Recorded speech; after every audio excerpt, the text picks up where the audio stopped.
Hi అండి, నేను Razia's healthy kitchen నుంచి. ఈరోజు మన రెసిపీ వచ్చేసి ఉప్పుడు నూక ఉప్మా అండి. దీంట్లో మనము లెమన్ వేసి చేసుకుంటాం కాబట్టి కొంతమంది దీన్ని పులిహోర అని కూడా అంటారు. ఇది చాలా టేస్టీగా అసలు చాలా బాగుంటుందండి. దీంట్లో మెయిన్ టేస్ట్ లెమన్ అండి, చాలా బాగుంటుంది. సో దీన్ని మనం ఇలా పొడి పొడిలాడుతూ ఈరోజు ఎలా చేసుకోవాలో చూద్దామండి. చాలా చక్కగా చాలా బాగుంటుందండి. నేను ఈరోజు చూపిస్తున్న ఈ ప్రాసెస్లో చాలా బాగుంటుంది ఉప్మా, చాలా చక్కగా పొడి పొడిలాడుతూ వస్తుందండి. దీనికోసం నేను ముందుగా ఇలా నూక తీసుకున్నానండి. ఇది బియ్యం నూక. దీన్ని మనం ఇంట్లోనే శుభ్రంగా కడుక్కొని ఆరబెట్టుకొని మిక్సీ పట్టుకున్న నూకండి. దీంట్లో కొంచెం కరివేపాకు, ఇంకా కొన్ని పచ్చిమిర్చి, ఇలా కొన్ని ఎండుమిర్చి, చిన్న అల్లం ముక్కని ఈ విధంగా చిన్న చిన్న ముక్కల్లా కట్ చేసుకున్నామండి. నేను తీసుకున్న క్వాంటిటీకి 2 నిమ్మకాయలు తీసుకున్నాను. ఇలా 1 టేబుల్ స్పూన్ శనగపప్పు, 1 టేబుల్ స్పూన్ మినప్పప్పు అండి, 1/2 టేబుల్ స్పూను ఆవాలు, కొన్ని పల్లీలు తీసుకున్నానండి. ముందుగా మనము స్టవ్ మీద ఒక కడాయి పెట్టుకొని ముందు మనము ఈ రవ్వని రోస్ట్ చేసుకుందామండి. ఇది లైట్ బ్రౌన్ కలర్ వచ్చేలాగా రోస్ట్ చేసుకోవాలి. ఇది మరీ ఎక్కువగా మాడిపోయినా కూడా అస్సలు బాగోదండి. కరెక్ట్గా దగ్గరుండి చూసుకొని దీన్ని లైట్ బ్రౌన్ కలర్ వచ్చేలా చూసుకోవాలండి. ఇప్పుడు స్టవ్ మీద ఒక కడాయి పెట్టుకొని ఇందులో కొంచెం ఆయిల్ వేసుకొని ఒక 50 ml వరకు నేను ఆయిల్ వేసుకున్నాను. ఇందులోకి మన అల్లం ముక్కలు ఇంకా పచ్చిమిర్చిని కూడా కొంచెం లైట్గా పచ్చివాసన పోయేలాగా ఫ్రై చేసుకొని అందులోకి మనం ఏ కప్పుతో అయితే రవ్వ తీసుకున్నామో అదే కప్పుతో 3 cups ఆఫ్ వాటర్ వేసుకోవాలండి. ఇలా 3 cups కూడా వాటర్ వేసుకున్న తర్వాత ఇప్పుడు ఇందులోకి మనము కొంచెం సాల్ట్ అండి, ఈ స్టేజ్లో కొంచెం సాల్ట్ వేసుకొని ఇందులోనే ఇప్పుడు మనం కొంచెం పసుపు కూడా ఇందులోకి వేసుకుందామండి. నేను ఒక 1/2 స్పూన్ వరకు వేసుకున్నాను, మరి ఎక్కువ కాకుండా కరెక్ట్గా చూసుకొని వేసుకోండి. ఇప్పుడు మూత పెట్టి దీన్ని కొంచెంసేపు మరగబెట్టుకుందామండి. బాగా మరిగిపోయిన తర్వాత ఇప్పుడు మనము ఫ్రై చేసి పెట్టుకున్న ఈ రవ్వ అంతా కూడా ఇందులో కలుపుకొని బాగా మిక్స్ చేసుకుందామండి. ఇలా మొత్తం అంతా కూడా బాగా దగ్గరగా అయిపోవాలండి. వాటర్ అంతా కూడా అబ్జర్వ్ అయిపోయి మనకి ఇలా డ్రై అయిపోవాలి. ఇలా అయిన తర్వాత ఇప్పుడు దీన్ని మూత పెట్టుకొని మనం ఒక 2 minutes సిమ్లో పెట్టుకొని కుక్ చేసుకుందామండి. ఇలా 2 minutes తర్వాత మళ్ళీ మూత తీసి ఒకసారి మొత్తం అంతా కూడా బాగా మిక్స్ చేసుకుందాము. ఇప్పుడు ఇలా ఉందండి, చాలా చక్కగా ఇంకొంచెం పలుకుంది. దీన్ని మొత్తం అంతా బాగా మిక్స్ చేసుకొని ఇప్పుడు దీన్ని మళ్ళీ మూత పెట్టుకొని ఇంకొక 2 minutes అలానే వదిలేద్దామండి సిమ్లో పెట్టి. ఇలా 2 minutes తర్వాత మన నూక చక్కగా పర్ఫెక్ట్గా కుక్ అయిపోయిందండి. అసలు పలికేమీ లేకుండా చక్కగా పొడి పొడిలాడుతూ రెడీ అయిపోయింది. ఇంతేనండి. ఇలా ఉన్నప్పుడు నూక అంతా కూడా బాగా మిక్స్ చేసుకొని ఉండలేమీ లేకుండా మొత్తం అంతా కూడా కంప్లీట్గా మిక్స్ చేసుకోవాలండి.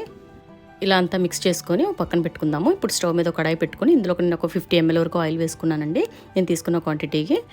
ఇప్పుడు దీంట్లోకి కొన్ని పల్లీలు అండి. ఈ పల్లీలు మనము ఇలా ఒక 70% వరకు ఫ్రై చేసుకోవాలండి. 70% ఫ్రై అయిన తర్వాత ఇందులోకి మనం ఆవాలు వేసుకుందామండి. మామూలుగా మొత్తం పూర్తిగా మీరు ఫ్రై చేసుకునేది ఉంటే పల్లీలు వేయించిన తర్వాత పక్కన పెట్టేసుకొని అప్పుడు మళ్ళీ ఆవాలు వేసుకొని ఫ్రై చేయండి. ఆవాలు మాత్రం పర్ఫెక్ట్గా కుక్ అవ్వకపోతే బాగోదండి. ఇప్పుడు ఇందులోకి శనగపప్పు ఇంకా మినపప్పు కూడా వేసుకొని మొత్తం అంతా కూడా బాగా ఫ్రై చేసుకుందాము. మరి ఫ్రైస్ ఎక్కువగా మాడిపోయినా బాగోదండి, అలా అని పచ్చిగా ఉన్నా కూడా బాగోదు. సో ఇలా కరెక్ట్గా మనము చూసుకొని ఫ్రై చేసుకోవాలండి. ఇలా ఈ మొత్తం అంతా కూడా బాగా ఫ్రై అయిన తర్వాత ఇప్పుడు ఇందులోకి మనం తీసుకున్న కరివేపాకు వేసి కొంచెం మళ్ళీ దీన్ని కూడా బాగా ఫ్రై చేసుకుందాము. ఇలా ఎండుమిర్చి కూడా ఇందులోకి వేసుకొని ఈ రెండింటిని కూడా బాగా మిక్స్ చేసుకుంటూ ఇలా ఫ్రై చేసుకుందామండి. ఇలా మొత్తం అంతా కూడా ఇలా ఫ్రై అయిపోయిన తర్వాత ఇప్పుడు ఇందులోకి మనము ఆల్రెడీ మనం ఇందాక రవ్వలో వేసామండి, మళ్ళీ ఇందులో కూడా కొంచెం పసుపు వేసుకుందాము. ఇప్పుడు ఇందులోకి కొంచెం మళ్ళీ సాల్ట్ వేసుకుందామండి, చాలా లైట్గా సాల్ట్ కూడా వేసుకుందాము ఈ తాలింపుల్లో కొంచెం. ఇప్పుడు ఇందులోకి ఒక చిన్న స్పూన్తో నేను ఇంగువ వేసుకుంటున్నానండి. బాగా చిన్న స్పూన్ అండి ఇది. జస్ట్ నేను 1 స్పూన్ ఇంగువ వేసుకుంటున్నాను. మీరు ఇంగువ బాగా ఇష్టపడే వాళ్ళు అయితే కనుక 2 స్పూన్స్ అన్న వేసుకోవచ్చండి. ఇది చాలా చిన్న స్పూన్ అండి ఇది. ఇంగువ టేస్ట్ ఇష్టపడే వాళ్ళు అయితే ఇంకొంచెం వేసుకోవచ్చు, బాగుంటుంది చాలా. ఇప్పుడు ఇందులోకి మనం తీసుకున్న ఈ నిమ్మకాయను కూడా ఇందులోకి వేసుకుందామండి ఈ స్టేజ్లో. ఇప్పుడు ఈ లెమన్ జ్యూస్ వేసిన తర్వాత జస్ట్ ఒక 30 seconds దీన్ని ఇలా మిక్స్ చేసుకొని దీన్ని స్టవ్ ఆఫ్ చేసుకుందామండి. ఇప్పుడు స్టవ్ ఆఫ్ చేసుకొని ఇందాక మనం ఆల్రెడీ పెట్టుకున్న ఈ నూకని బాగా మిక్స్ చేసుకొని ఉండలేమీ లేకుండా చక్క మొత్తం అంతా కూడా చాలా బాగుందండి, పర్ఫెక్ట్గా కరెక్ట్గా ఉంది. సో ఇప్పుడు దీన్ని ఇందులోకి మిక్స్ చేసుకుందామండి. మొత్తం అంతా కూడా ఇలా కొంచెం కొంచెంగా వేస్తూ మిక్స్ చేస్తే మనకి చక్కగా అంతా బాగా కలుస్తుందండి. ఇలా వేస్తూ కొంచెం కొంచెంగా కలుపుకుంటూ ఇలా ఉండలేమీ లేకుండా మొత్తం అంతా కూడా ఇందులోకి వేసేసుకొని బాగా మిక్స్ చేసుకుందామండి. ఇదే మెయిన్ స్టెప్ అండి. ఇందులోకి ఈ ఉప్మాలోకి ఇదంతా కూడా బాగా మిక్స్ చేసుకొని ఇలా కలుపుకుంటే చాలా బాగుంటుందండి.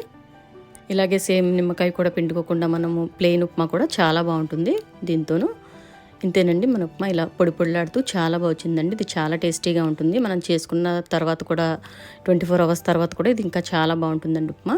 ఇలానే మీరు తప్పకుండా ట్రై చేసి మీకు ఎలా వచ్చిందో నాకు కామెంట్స్లో తెలియచేయండి. ఈ వీడియో కానీ మీకు నచ్చినట్లయితే లైక్ చేయండి, మీ ఫ్రెండ్స్కి ఫ్యామిలీ మెంబర్స్కి షేర్ చేయండి. నెక్స్ట్ వీడియోలో మళ్ళీ కలుసుకుందామండి. ఛానల్ని సబ్స్క్రైబ్ చేసుకోండి. Thanks for watching.